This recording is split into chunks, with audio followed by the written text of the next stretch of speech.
Welcome to another session of Hey Dave.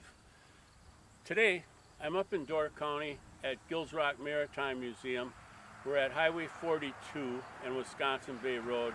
I'm standing here with my longtime friend Bob Defoe, who works at Bay Shipbuilding just down the road here in Sturgeon Bay. And we're looking at this 42-foot, right, steel fish tug. Steel-hulled fish tug that was built by Sturgeon Bay Dry Dock. 1945, I think they said. Yeah, in 1945.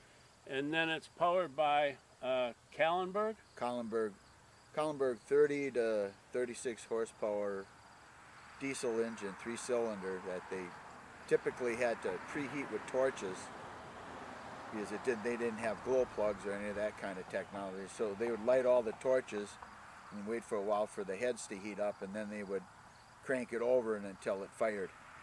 But it was a primitive design engine, but the things ran forever. And it's just really hard to think about a 30 to 36 horsepower engine moving this really, for that size of engine, this is really a mammoth boat when you think about a steel hull.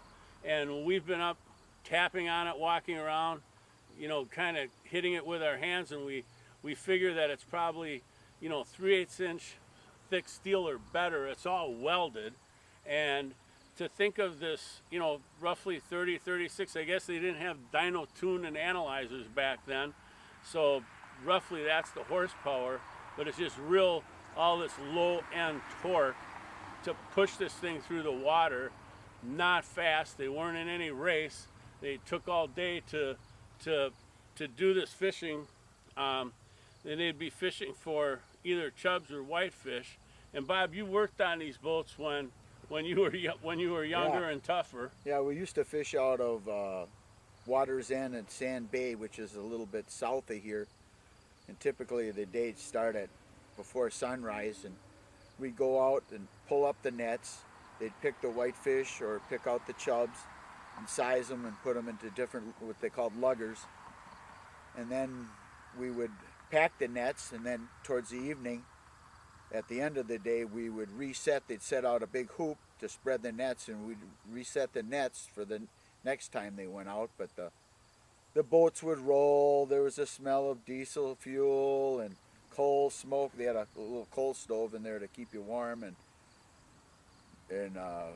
just the smell of dead fish. I got sick up there a couple times, but got to keep working. They're not going back in for you. You know, so you got to get a little seasick, but you're really kind of a seafaring guy. I mean, you've been on a lot of boats and takes a lot to get me sick. Been on a lot of wild rides, but you know, so to think of you getting sick on a fishing trip. But of course, these are not, you know, sport fishermen with teak decks. This is a real working boat, and just really tough because, you know, Bob was saying that they have to go out to early spring, late fall, ice in the water. They got to make sure the boat can stand up to that.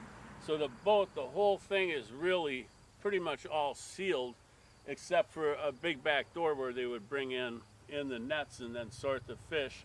And you were fishing with the LeClairs, which they lived down in Jacksonport, and yes. We used to go when they were bringing in the chubs. We would go to their smokehouse in Jacksonport and get those chubs right out of the smokehouse, and they were like the most delicious smoked fish you ever had in your life. And unfortunately, we don't see them anymore. And you were saying it was because of the zebra mussels. Zebra and quadra mussels have infested the Great Lakes, and that was major. They take out the major food source that the chubs eat. So they're kind of rare. They're making a little bit of a comeback, but they're very hard to find, and you very seldom see them here on the peninsula anymore. It was just invasive species have kind of decimated that fishery. And then you were saying that the company that built the engine, the diesel engine, that company is still in business down in Two Rivers or Manitowoc? Yeah, they're in Two Rivers or Manitowoc, and they're still, I don't know if they still do big propeller blades for big ships, but I know they still make the big air horn. So whenever you hear one of those Great Lakes ships let its whistle blow, that's most likely was built by the Kallenberg company. right down in just a little south of here, and either a Manitowoc or Two Rivers. Yep. It's still a viable company. And this was the Weberg's boat, and they fished out of Gills Rock, and this was the first steel hull boat to fish out of Gills Rock. Previous to that, it was all wood planked hulls. Wood plank hulls. So steel, a lot better. Yeah, it was more durable in the ice. Years ago, I think it was one of the Webergs, got in trouble off of out in Death Store. It was one of the island boats, I think. One of the plank boats was starting to leak, and they called the island in distress and asked if one of the steel hull boats could come out and rescue them.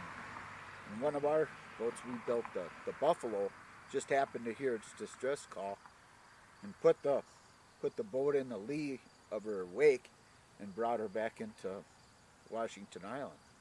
So that captain was very thankful, and he said, anytime you need whitefish, You know where to come, because I owe you whitefish. Yep. Until the end of the world, right? Yep. So that was another session of Hey Dave. I hope you enjoyed it. Again, here with my buddy Bob Defoe, lifetime friend of mine, and we've just been driving around looking at things today, and we saw the boat, and we stopped and decided, hey, let's do a Hey Dave here. So here we go.